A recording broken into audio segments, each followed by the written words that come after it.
ابتدا میں حضرت رابعہ بصری کے حسن و جمال کی دھوم مچی ہوئی تھی، مگر جوانی کے شب و روز انہوں نے یاد الہی میں گزار دیے۔ ان کے چہرے پر پاکیزگی کا ایک ایسا نقاب تھا کہ دیکھنے والوں کی نگاہیں خود بخود جھک جاتی تھیں۔ اسی زمانے میں ایک نوجوان نے انہیں رات کے وقت ایک قبرستان میں چاند کی طرح دمکتے دیکھا، اور وہ آپ کو کوئی غیر مرئی مخلوق سمجھ کر بھاگ کھڑا ہوا۔ لیکن دوسری صبح جب وہی چہرہ اسے بصرہ کے ایک بازار میں نظر آیا تو وہ عقل و خرد سے ہاتھ دھو بیٹھا اور رات دن اسی کے تصور میں رہنے لگا۔ آخر دل کے ہاتھوں مجبور ہو گیا تو لوگوں سے پتہ پوچھتا ہوا حضرت رابعہ بصری کے گھر جا پہنچا۔ آپ کہا کرتی تھیں کہ دل کے دروازے ہمیشہ کھلے رکھو، کیا معلوم محبوب کس وقت دستک دے دے، مگر گھر کے دروازے بند ہوں یا کھلے ہوں ان کی دانست میں برابر تھے۔ نوجوانوں کو خلاف توقع ان کا دروازہ کھلا ہوا ملا۔ اس نے اپنے دل کی دھڑکنوں پر بڑی مشکل سے قابو پایا۔ رات کا وقت تھا، اندر چراغ روشن تھا۔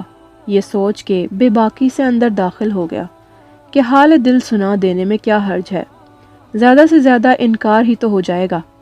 واپسی کا دروازہ بہرحال کھلا ہوا ہے۔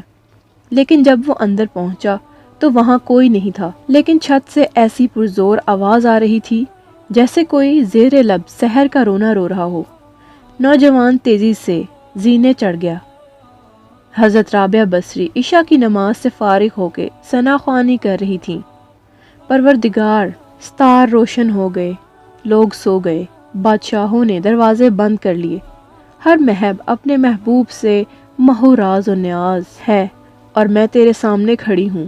نوجوان پر سکتہ طاری ہو گیا۔ اسی اثنا میں حضرت رابعہ بصری نے پلٹ کر اسے ایسی قہر آلود نظروں سے دیکھا کہ اس کی زبان گنگ ہو گئی۔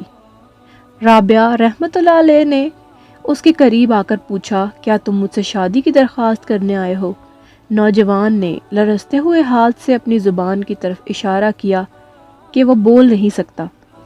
حضرت رابعہ بصری نے کہا، اس سے پہلے کہ زبان کی طرح تیرا دل بھی چپ ہو جائے، تو جس راستے سے آیا ہے اسی راستے سے لوٹ جا۔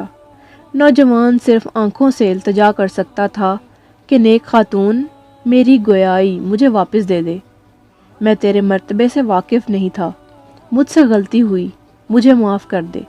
لا علمی ہمیشہ قابل معافی ہوتی ہے۔ اس کے خاموش آنسوؤں کے جواب میں حضرت رابعہ بصری نے کہا، نوجوان، تو نے اگر مجھ سے کوئی زیادتی کی ہوتی تو میں تجھے یقیناً معاف کر دیتی۔ میں نے خود کو بہت پہلے اپنے رب کے حوالے کر دیا تھا۔ اب یہ معاملات تیرے اور رب کے درمیان ہے۔ معافی مانگنا ہے تو اس رب سے مانگ۔ تو صدقے دل سے توبہ کرنے کا ارادہ کرے تو شاید توبہ کی خاطر تیری زبان کھل جائے۔ یہ کہہ کر وہ نماز کے لیے کھڑی ہو گئی۔ نوجوان بھی بے اختیار سجدے میں گر گیا۔ وہ رو رہا تھا، نامعلوم کب تک روتا رہا۔ جب اسے ہوش آیا تو زبان کھل چکی تھی اور توبہ توبہ کا ورد کر رہی تھی۔ بصرہ کے بازاروں میں سال سال تک ایک مجروب گرمی، جاڑے اور برسات سے بے نیاز ہو کر دیوانہ وار توبہ توبہ کے نعرے لگاتا رہا۔ اس کے نعروں سے بصرے کی راتیں گونج اٹھی تھیں اور بچے سہم کے ماؤں کے سینوں میں دبک جاتے تھے۔